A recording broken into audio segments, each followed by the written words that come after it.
अस्सलाम welcome from the team of strabismology hub. आज हम डिस्कस करेंगे मसल सीक्वली को। ये हमारा जो टॉपिक था पेंडिंग था, ठीक है। मसल सीक्वली की अंडरस्टैंडिंग ज़रूरी है क्योंकि इसके बगैर जो हेल्थ चार्ट है या रीस्क्रीन है उसकी आप रिपोर्टिंग नहीं कर सकते। अगर आप चाहते हैं कि हेल्थ चार्ट या रीस्क्रीन की रिपोर्टिंग करें उसमें आप ये देखें कि कौन से मसल का अंडर एक्शन है या ओवर एक्शन है, पेशेंट को न्यूरोलॉजिकल डिसऑर्डर है या मैकेनिकल डिसऑर्डर है या एवी पैटर्न्स हैं या विजिट टू विजिट उसके आई की जो एक्स्ट्राओकुलर मोटिलिटी है वो इम्प्रूव हो रही है या नहीं हो रही है। तो सारे पैरामीटर्स के लिए हमें रीस्क्रीन की या हेल्थ स्क्रीन की जो रिपोर्टिंग होती है वो बहुत ज़रूरी होती है, वो करनी होती है। तो उसके लिए हमें मसल सीक्वली की अंडरस्टैंडिंग का होना ज़रूरी है। मसल सीक्वली के बेसिकली 3 स्टेप्स हैं और मसल सीक्वली से हम ये भी अंदाज़ा लगा सकते हैं कि ये जो केस है जो किसी नर्व पाल्सी का है या मैकेनिकल डिसऑर्डर का है, ये लॉन्ग स्टैंडिंग है या एक्यूट है। लॉन्ग स्टैंडिंग को हम क्रॉनिक भी कहते हैं, ठीक है। और अगर तो मसल सीक्वली डिवेलप हो चुकी है, if the muscle sequelae is fully developed, वो इंडिकेट करती है कि आपका ये क्रॉनिक केस है। इसकी जो अंडरलाइंग कॉज है, इसकी जो इटियोलॉजी है, that is more than 6 month. अगर आपकी जो मसल सीक्वली है वो फुली डेवलप नहीं हुई तो दैट मीन्स कि ये अभी एक्यूट केस है। मसल सीक्वली यूजुअली डेवलप होती है जब आपकी पाल्सी हुए या कोई मैकेनिकल डिसऑर्डर हुए मोर देन 6 मंथ हो गए हों। हाँ, मैकेनिकल डिसऑर्डर में एक वाहिद सिंड्रोम है जिसमें जो मसल सीक्वली होती है वो फुली डेवलप नहीं होती, that is a brown syndrome. Brown syndrome एक वाहिद सिंड्रोम है जिसमें मसल सीक्वली फुली डेवलप नहीं होती, उसमें जस्ट मसल सीक्वली का एक पॉइंट जो है वो आता है। वो कौन सा है? Over action of ipsilateral synergist. उस over action of contralateral synergist, उसमें जो जस्ट क्या होता है, उसका जो कॉन्ट्रालेटरल सिनर्जिस्ट होता है उसका ओवर एक्शन होता है।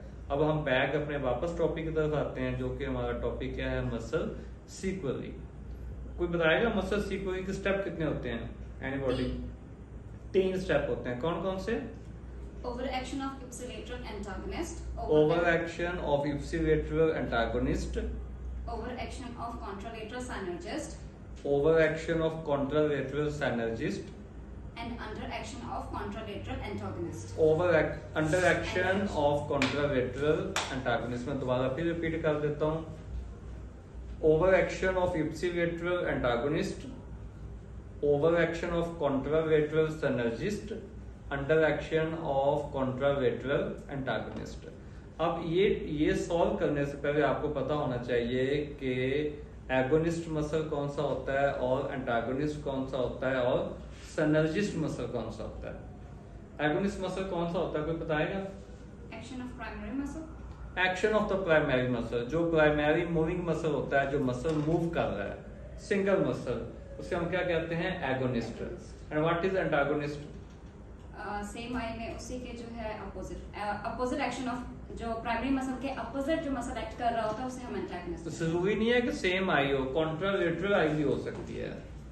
ऐसा मसल जो सेम आई में या कॉन्ट्रालेटरल आई में, सेकंड आई में मसल की मूवमेंट को अपोज करे, that is known as a antagonist.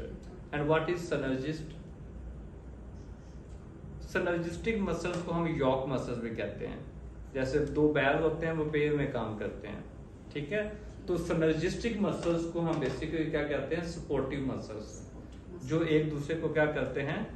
Support करते हैं। तो वो कौन से मसल्स होते हैं? सिनर्जिस्टिक मसल्स होते हैं, ठीक है। अब हम 1 by 1 करके जो है ना इनको सॉल्व करने की कोशिश करते हैं। ओके, अब ये देखें आपके सामने लिखे हुए मसल सीक्वली के 3 स्टेप जो हमने पहले आपको बोल के भी बताए थे। Over action of ipsilateral antagonist, over action of contralateral synergist and under action of contralateral antagonist, ठीक है। अभी हम जो है वो कुछ आपको दिखाते हैं वी स्क्रीन रिकॉर्ड की हुई, तो उससे हम उसकी मसल सीक्वेंस निकालने की जो है वो कोशिश करते हैं।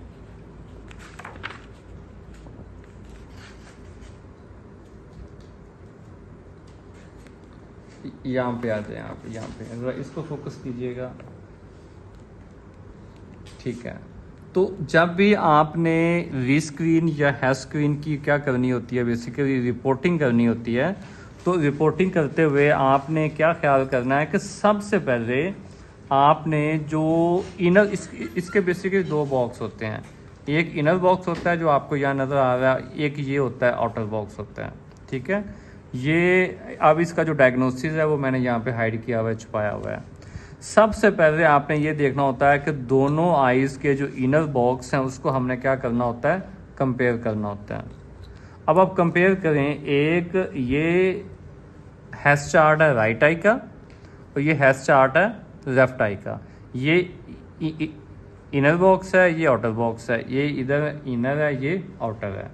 अब आप ये देखें कि इसके इनर बॉक्स को आपने इस आई के इनर बॉक्स के साथ क्या करना है, कंपेयर करना है। तो जरा इसको नोटिस करें, दोनों बॉक्सेस में से कौन सा बॉक्स छोटा है, राइट आई का, दिस वन। तो दैट मीन्स कि जो इनर बॉक्स है वो ये शो करता है कि आपकी जो इफेक्टेड आई है वो कौन सी आई है, राइट आई। डॉक्यूमेंट को इसके ऊपर,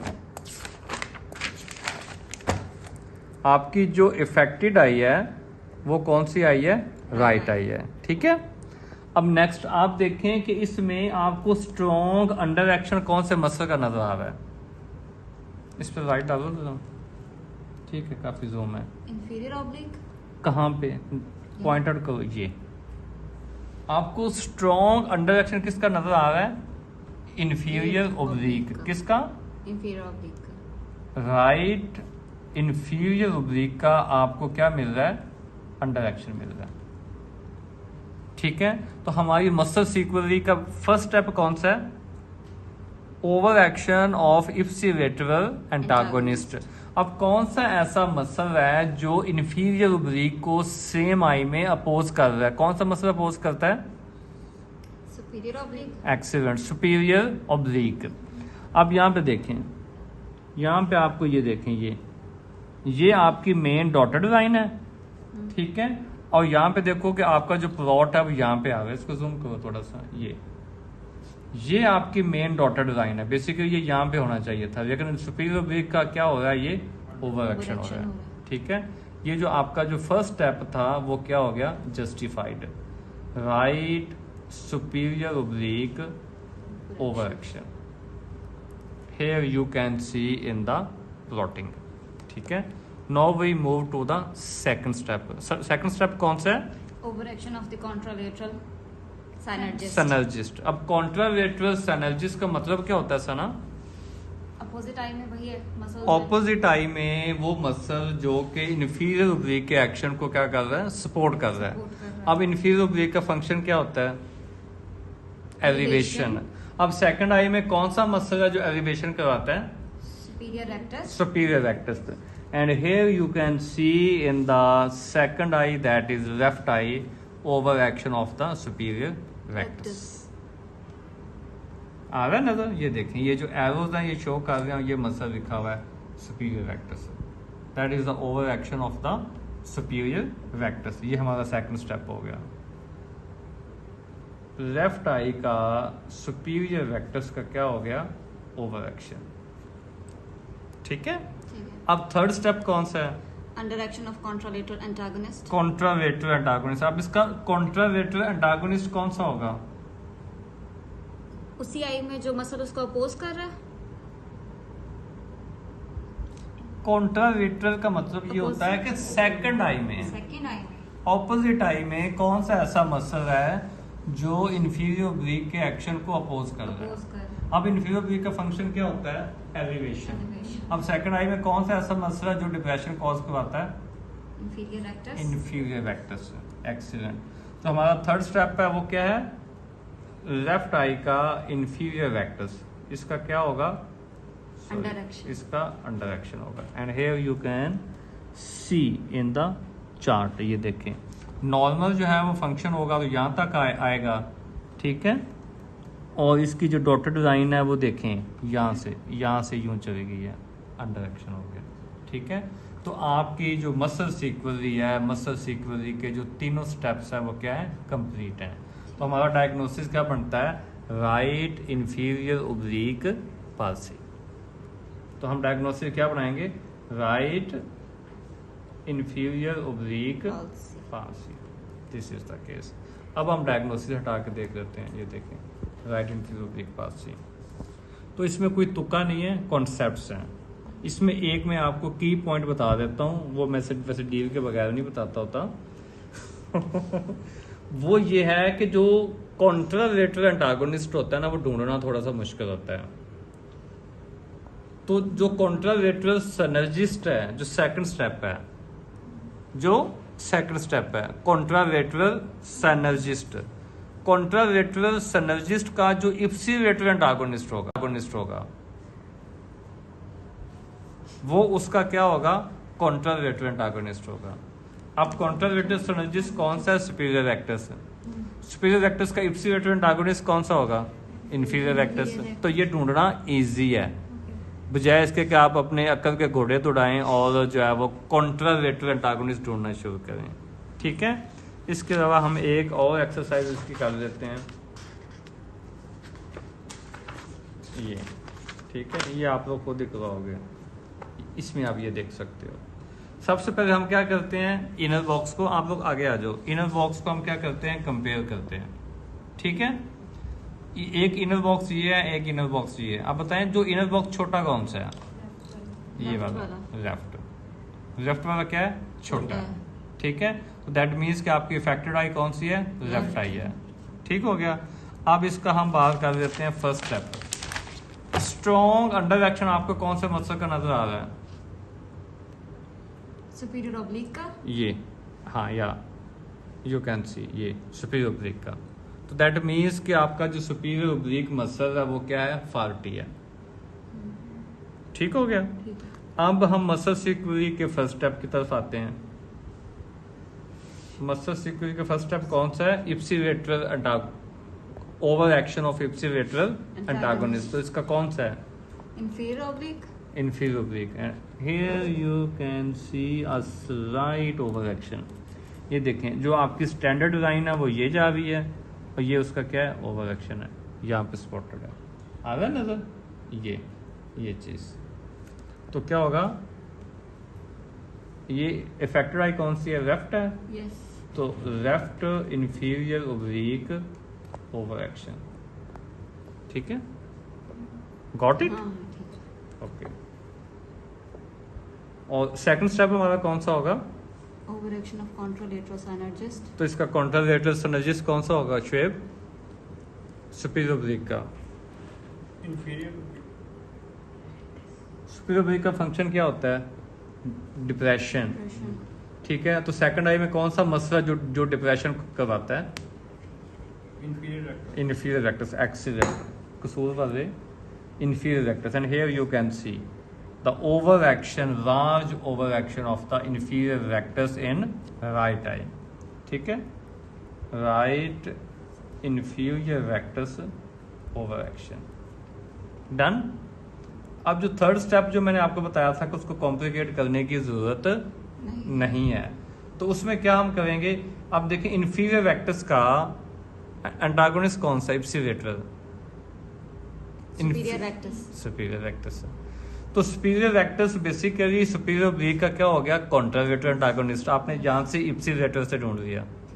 ठीक है, तो right superior rectus under action, यहाँ नजर आ रहा है कहीं पे, ये देखें, ये रहा, ये जो नॉर्मल आपकी स्टैंडर्ड लाइन है वो ये जा रही है और इसकी प्लॉटिंग ये है।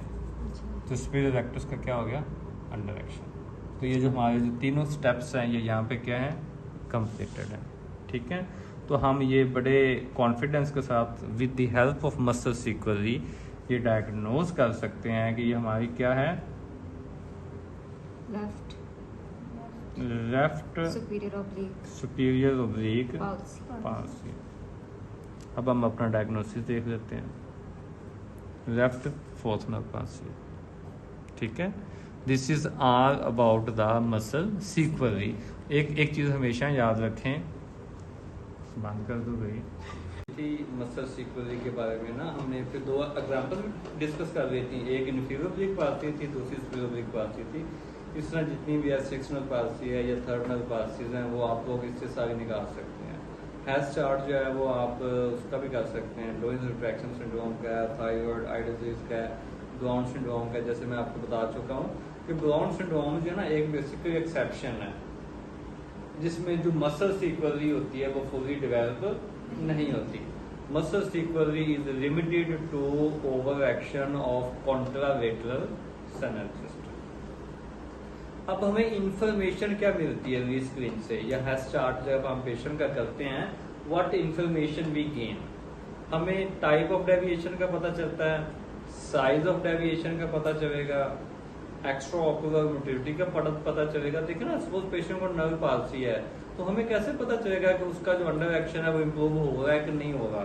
एक तो वो सिंपल देसी तरीका ना कि आप उसकी मोटिलिटी देखते हैं, उसकी बेस पे आप उसकी ग्रेडिंग करते हैं, और with the help of Hess chart आपके पास एक चीज डॉक्यूमेंटेशन में आ जाती है। इसमें जो इसकी जो हम चार्टिंग करते हैं, each box is equal to 5 degree. Inner box में टोटल 3 बॉक्स होते हैं, आउटर बॉक्स में टोटल 3 होते हैं, टोटल मिलकर कितने बन जाते हैं 6। 6 into 5 का मतलब होता है 30 डिग्री। 30 डिग्री तक की जो इंफॉर्मेशन होती है जो डेविएशन की, we can get with the help of Hess chart. तो जो हम स्ट्रोक के पेशेंट्स की या बाकी पेशेंट्स की जो हम हैस चार्टिंग करते हैं, जिनको डिप्लोपिया की कंप्लेन होती है, उनकी हैस चार्टिंग करते हैं तो हमें पता चलता है विजिट टू विजिट पहले एंगल ऑफ डेविएशन इतना था, इतने डिग्री का था, अब इतने डिग्री का इम्प्रूवमेंट हो रही है, इम्प्रूवमेंट नहीं हो रही। फिर with the help of rescreen we can differentiate between neurological disorder and mechanical disorder। ठीक है, फिर हमें क्या मिलता है कि इससे हम ए बी पैटर्न्स का पता चल जाता है, large under action and over action का पता चल जाता है। अब हम इसी बात पे आते हैं कि how can we differentiate with the help of Hess chart between neurological disorder and mechanical disorder. Neurological disorders अभी हमने डिस्कस किए हैं। इसमें क्या होता है कि बेसिकली इनर बॉक्स आपका एक छोटा होगा जो बता देगा अफेक्टेड आई का। इसमें आपको large under actions and over actions मिलते हैं और ए बी पैटर्न्स मिलते हैं। And in case of mechanical disorder inner boxes are almost same in size. अगर हम डुइंस की बात करते हैं, हम जैसे क्लिनिकल या रूटीन में हमारी ओपीडी में पेशेंट आते रहते हैं, हम देखते रहते हैं, उनकी दोनों आंखें मोस्टली स्ट्रेट होती हैं। अगर एंगल ऑफ डेविएशन होता है तो बहुत थोड़ा सा होता है, जस्ट 5, 10, 15 विजन डॉक्टर का होगा मैक्सिमम, इससे ज्यादा नहीं होगा। और डुइंस का पेशेंट कभी भी आके कंप्लेन ये नहीं करेगा कि इसकी आंख टेढ़ी होती है, वो ये कहेंगे कि ये सर टेढ़ा करता है। हमारे जो पेशेंट को या हमारे बच्चे को क्या है, बेसिकली एबनॉर्मल हेड पोस्चर है। इन शॉर्ट मैं ये कहना चाह रहा हूँ कि जो मैकेनिकल डिसऑर्डर्स होते हैं, प्राइमरी पोजीशन में जो आंखें होती हैं वो मोर और लेस स्ट्रेट होती हैं। ठीक है, उसमें हमें डेविएशन का पता नहीं चलता। अगर हम उनकी हैस चार्टिंग करेंगे तो हैस चार्टिंग पे भी जो इनर बॉक्सेस हैं वो दोनों के ऑलमोस्ट क्या होंगे, सेम होंगे। लेकिन जो आउटर बॉक्स होते हैं वो क्या होते हैं, कंप्रेस्ड होंगे, आपको लार्ज अंडर एक्शंस मिलेंगे। अगर हम सपोज डुइंस की बात करते हैं, मैं पेशेंट बनता हूँ हर वीडियो में, मैं पेशेंट हूँ, ठीक है। अब मुझे सपोज डुइंस टाइप 1 है, लिमिटेड एबडक्शन है, मेरी जो आंख है प्राइमरी पोजीशन से लेटरल साइड पे नहीं जा रही, तो जो मेरा जो इनर बॉक्स है जो यहाँ तक काम कर रहा है प्राइमरी पोजीशन पे वो तो ठीक होगा। ये जो मेरी लेटरल साइड है ये सारी क्या होगी, कंप्रेस होगी। तो जितने भी मैकेनिकल सिंड्रोम्स हैं जैसे डुइंस है, ब्राउन है, थायराइड आई डिजीज है, या फाइब्रोसिस ऑफ एक्स्ट्राऑक्यूलर मसल्स है, ब्रोड फ्रैक्चर है, ब्ला ब्ला जो भी है, या मसल इंट्रैपमेंट है, ठीक है, या मसल टीथरिंग है, उसमें बेसिकली होता क्या है कि आपका जो आउटर फील्ड होता है वो क्या होता है, कंप्रेस होता है। इनर बॉक्स आपका ऑलमोस्ट नॉर्मल होता है। Whereas in case of neurological disorder, inner box जो है वो छोटा होगा और आउटर बॉक्स में आपको लार्ज ओवर एक्सेस मिलेंगे।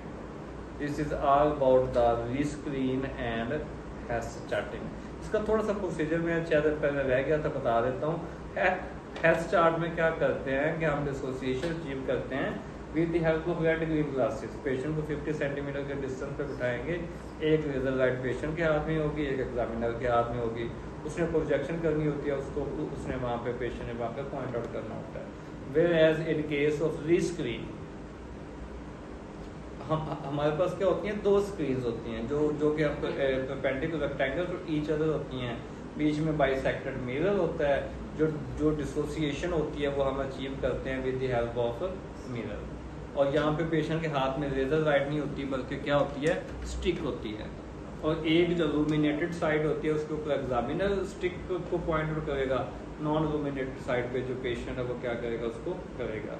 और क्लिनिकली ये देखा गया है कि जो री-स्क्रीन है that is more reliable as compared to Hess chart. क्यों? क्योंकि री-स्क्रीन में एक तो डिसोसिएशन बहुत एक्यूरेट होती है, अगर सपोज पेशेंट कलर ब्लाइंड है या ओल्ड एज है तो डिसोसिएशन रेड ग्रीन ग्लासेस के साथ आप उतनी नहीं अचीव कर पाते जितनी आपको रिक्वायर्ड होती है। फिर इसमें जो इल्यूमिनेशन होती है वो क्या होती है, कांस्टेंट होती है, और ये इजी टू परफॉर्म होता है। अब इसमें कोई आपका किसी किस्म का क्वेश्चन हो तो आप कमेंट सेक्शन में पूछ सकते हैं। प्लीज़ हमारी वीडियो को लाइक, सब्सक्राइब एंड शेयर जरूर कीजिएगा। Thank you.